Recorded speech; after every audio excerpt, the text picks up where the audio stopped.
शुक्रवार का दिन था।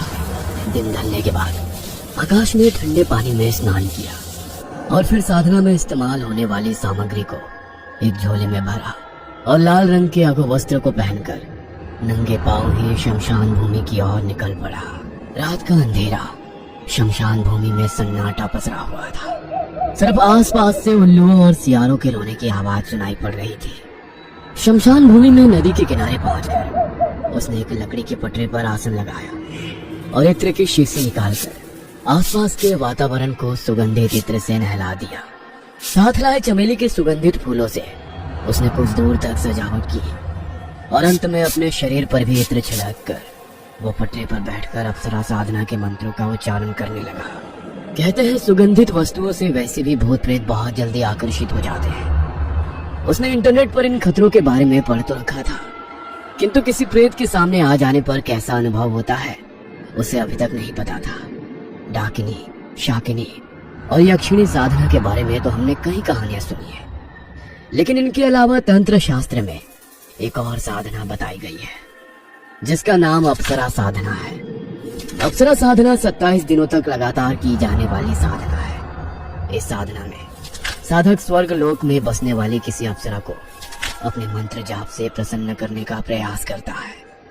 जैसा कि नाम से स्पष्ट है, अप्सरा एक सुंदर स्वरूप स्त्री है जो देवलोक में रहने वाली नृत्यांगना है। जब धरती लोक पर कोई साधक 27 दिनों तक विशेष मंत्रों की सहायता से उन्हें धरती पर बुलाता है तो वे मजबूरन उनके समक्ष प्रकट होती है और फिर अपने साधक को आशीर्वाद स्वरूप उसकी सभी इच्छाओं को प्राप्त करने का वरदान दे देती है। देखने और सुनने में ये सभी बातें जितनी सरल, सुलभ और आकर्षण लगती है, वास्तव में इसका अनुभव उतना ही भयावह होता है। यह लगातार तीसरा हफ्ता था जब आकाश पूरी रात अपने मोबाइल पर जाने क्या स्क्रॉल कर रहा था। ऐसा लगता था मानो उसे किसी चीज की तलाश हो। दिन तो किसी तरह गुजर भी जाते, लेकिन रातें उसे इतना बेचैन करती कि ये बेचैनी उसकी बर्दाश्त से बाहर हो जाती और वो बस अपने लैपटॉप या मोबाइल पर कुछ ना कुछ सर्च करके पढ़ता रहता।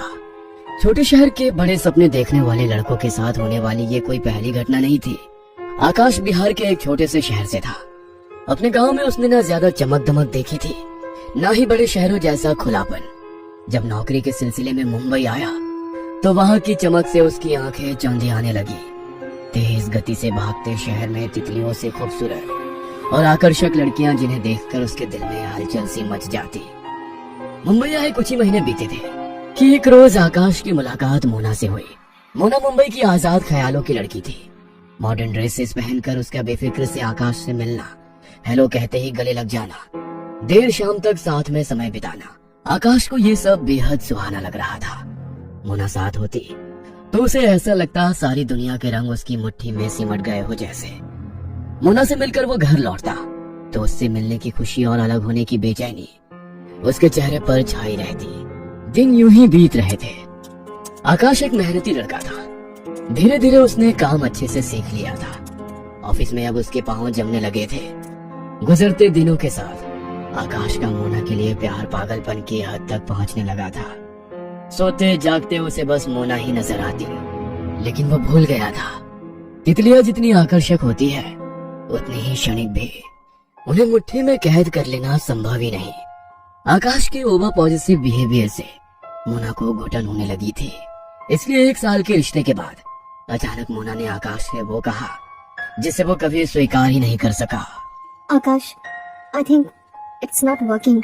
Let's move on. मोना जा चुकी थी, लेकिन आकाश के कानों में ये शब्द हथौड़े की तरह प्रहार कर रहे थे। वो मोना के बिना जी नहीं पा रहा था।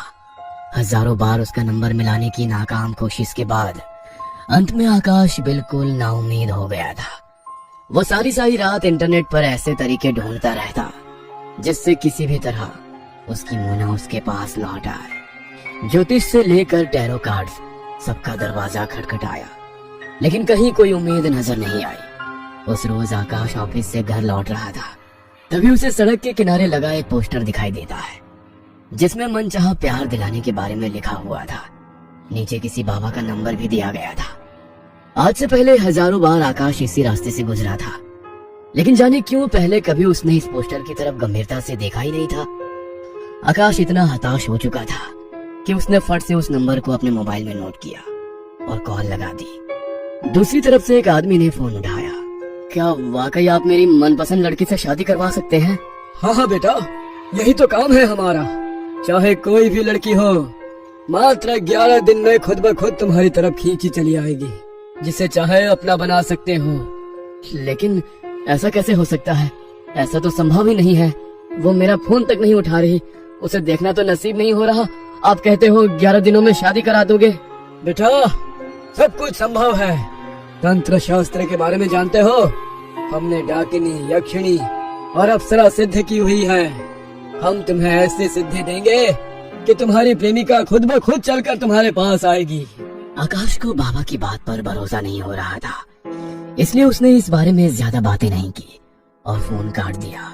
कैसी अजीब सी बातें कर रहा था वो बाबा। क्या वाकई ऐसी शक्तियां होती हैं जिसकी मदद से हम जो चाहे वो पा सके? डाकिनी, यक्षिणी, आखिर कौन होती है ये सब? आकाश के मन में उत्सुकता पैदा हो चुकी थी।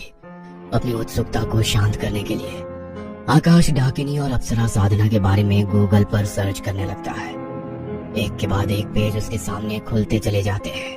अगर वाकई अप्सरा साधना जैसी कोई साधना होती है जिसकी मदद से हम सब कुछ पा सकते हैं, तो इससे अच्छी बात कोई हो ही नहीं सकती। बाबा ने साधना के लिए मुझसे 20,000 रुपए मांगे थे। किसी बाबा की क्या जरूरत है? इतनी इन्फॉर्मेशन है गूगल पर। मैं खुद ही अप्सरा को साधने के लिए उसकी सिद्धि करूंगा। आकाश नहीं जानता था वो किस रास्ते पर जाने की कोशिश कर रहा है। ना तो उसके पास कोई गुरु था, ना कोई पुख्ता जानकारी। हफ्तों तक इंटरनेट खंगालने के बाद उसने अब साधना करने का मन बना लिया था। इस समय मोना को पा लेने का जुनून उसके सर पर पागलपन की हद तक सवार हो चुका था। वो कुछ भी करके बस मोना को अपनी जिंदगी में वापस लाना चाहता था। शुक्रवार को दिन ढलने के बाद उसने स्नान किया और फिर साधना में इस्तेमाल होने वाली सामग्री को एक झोले में भरा और नंगे पांव ही शमशान भूमि की ओर निकल पड़ा। लाल रंग के अधो वस्त्र को पहनकर उसने एक लकड़ी के पटरे पर आसन लगाया और फिर बैठकर अप्सरा साधना के मंत्रों का उच्चारण करने लगा। तकरीबन 2 घंटे तक वह एकाग्र होकर मंत्र जाप करता रहा। इसी बीच कई बार उसका मन भटका। कभी उसे अपने आसपास किसी के होने का एहसास होता, तो कभी किसी के रोने चिल्लाने की आवाज सुनाई देती। डर से उसकी घिग्गी बंधी हुई थी, लेकिन फिर भी बिना रुके वो लगातार मंत्र पढ़ रहा था। जैसे जैसे साधना के दिन आगे बढ़ रहे थे, मंत्र जाप के समय उसके मन में बार बार मोना का ख्याल आ रहा था। उसे बार बार मोना के साथ बिताए गए लम्हे याद आते। आकाश रोजाना नियम से अपनी मंत्र साधना कर रहा था, लेकिन अपने आसपास उसे ऐसा कुछ भी महसूस नहीं हो रहा था जिससे कि पता लगे कि उसकी साधना का लाभ मिल भी रहा है या नहीं। धीरे धीरे समय बीतता जा रहा था और इसी तरह तकरीबन 10 दिन का समय और बीत जाता है। रात के तकरीबन 11 बजे होंगे। आकाश शमशान में मंत्रों की साधना में लीन था। एकाएक उसे एहसास हुआ उसके आसपास की महक बहुत तेज हो गई है। यह गंध इतनी तेज हो गई थी कि अब उस गंध में सांस लेना भी दुभर हो रहा था। देखते ही देखते चारों ओर ठंड बढ़ने लगी। वातावरण में अब इतनी ठंडक थी कि आकाश का शरीर नीला पड़ने लगा था। कुछ ही देर में किसी स्त्री का भयानक अट्टहास उसके चारों ओर गूंजने लगा। आकाश इस समय जो कुछ भी महसूस कर रहा था वो उसकी कल्पना से परे था।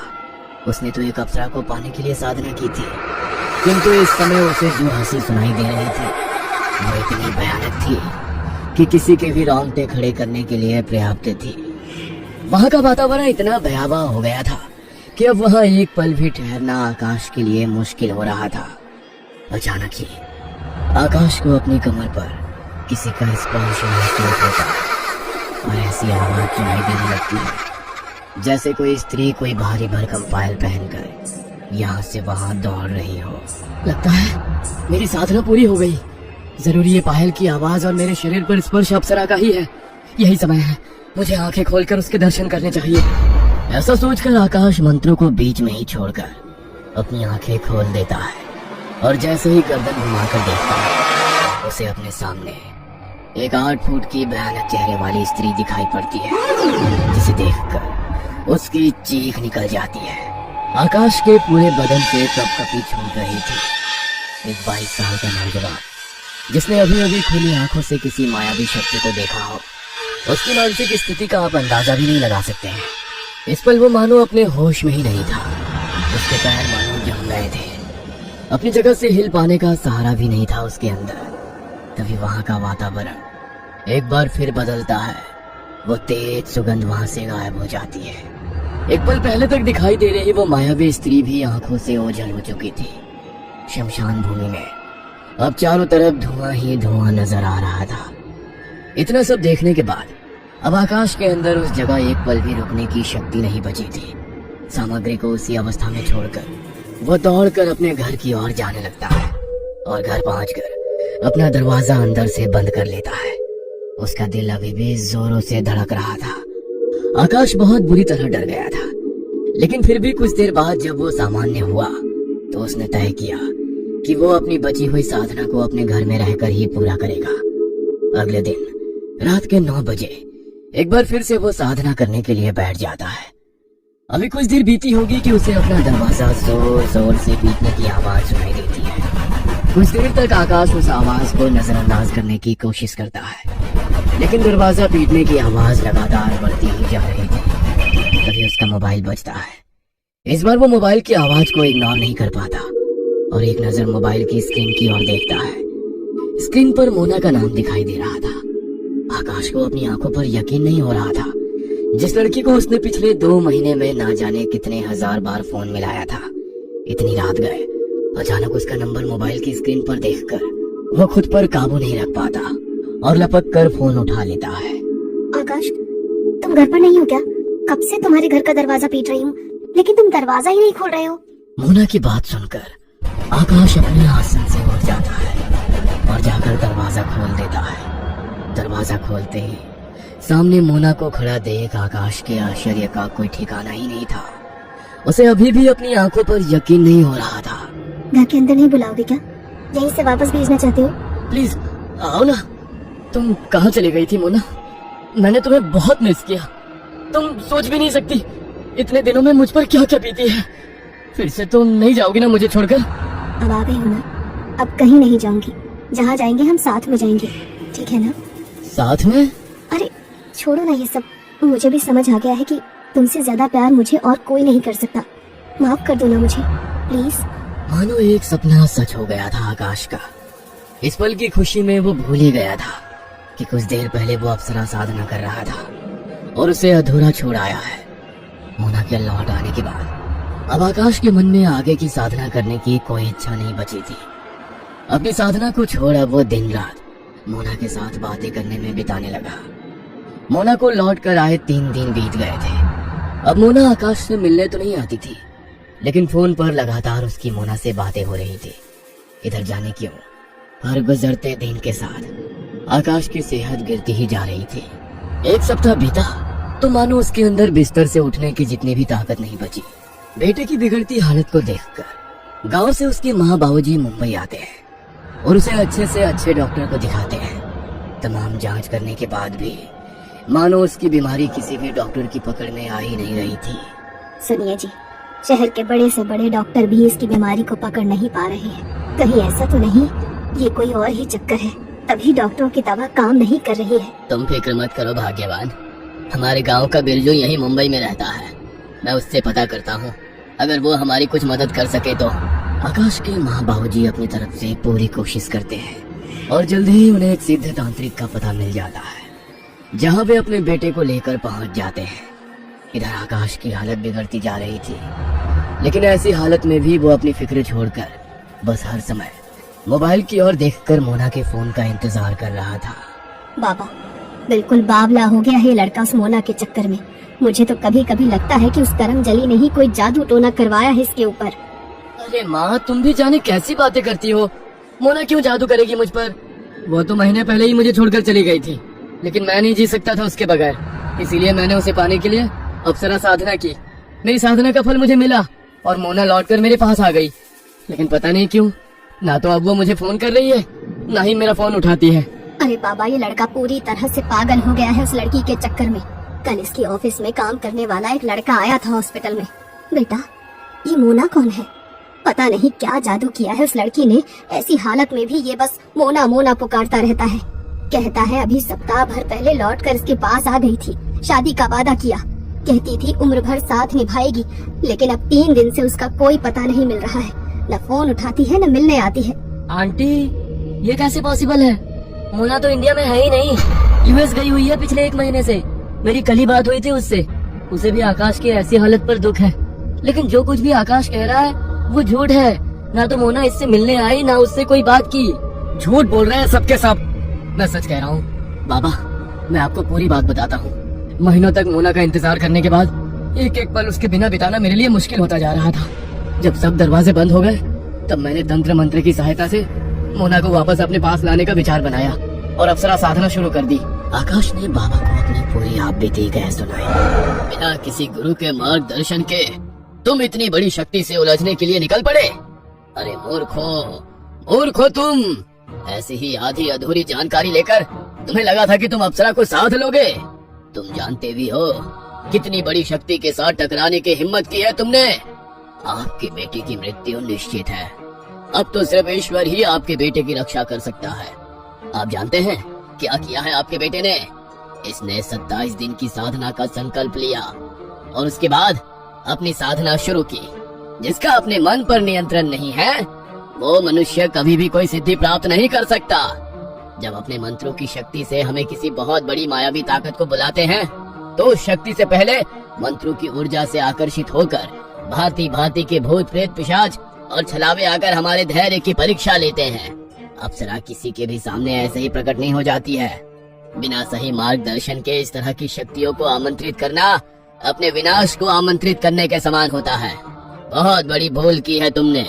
तुम्हें क्या लगता है ये अप्सरा डाकिनी या किसी की गुलाम बनकर रहना चाहती है? किसी भी साधक को सिद्धि प्राप्त हो उससे पहले ये तरह तरह से साधक के धैर्य और एकाग्रता की परीक्षा लेती है। जिसे तुम मोना समझ रहे हो वो मोना नहीं, बल्कि तुम्हारे मंत्रों से आकर्षित होकर आने वाला कोई पिशाच था। उस लड़की के मुंह में तुमने अपनी साधना अधूरी छोड़ दी और साधना छोड़ते ही वो पिशाच तुम्हारे ऊपर हार मान गया। अब वो पिशाच आने वाले 3 दिनों के अंदर इसे अपना शिकार बनाएगा और अपने साथ ले जाएगा। इसीलिए उसने कहा था कि तुझे छोड़कर कहीं नहीं जाएगा, बल्कि तुझे भी अपने साथ ही लेकर जाएगा। बाबा की बात सुनकर आकाश की आंखों में आंसू बहने लगते हैं। बाबा, बहुत बड़ी भूल हो गई बाबा। आप ठीक कहते हैं। न जाने क्या हो गया था मुझे। मोना को पाने के जुनून में मैं सही और गलत के बीच अंतर करना भूल गया था। बहुत बड़ी गलती कर दी मैंने। मुझे बचा लीजिए। आकाश की किस्मत अच्छी थी कि वो समय रहते एक सिद्धि तांत्रिक के पास पहुंच गया था। बाबा ने अपने तंत्र बल से आकाश को उस पिशाच से मुक्ति दिला दी। पिशाच से मुक्त होने के बाद बाबा ने 5 दिन तक आकाश के हाथों एक यज्ञ कराया और अप्सरा साधना में हुई सभी भूलों के लिए क्षमा याचना करवाई। तब जाकर आकाश की हालत में धीरे धीरे सुधार होना शुरू हुआ। आकाश की जान बच सकी ये भी एक चमत्कार ही था, क्योंकि आकाश को बाधा मुक्त करने के बाद अचानक बाबा दिखाई देने बंद हो गए। बाबा कहाँ गए, कब गए, ये राज भी कोई नहीं जानता था। आकाश को मानो एक नया जीवन मिल गया था। स्वस्थ होने के बाद आकाश ने अपना बचा जीवन धर्म और आध्यात्मिक सहारे गुजारने का प्रण लिया। ये कहानी आपको अच्छी लगी हो तो हमें सब्सक्राइब करें, हमारा इंस्टाग्राम और फेसबुक पेज जरूर फॉलो करें। और हाँ दोस्तों, सब्सक्राइब करना भूलना मत।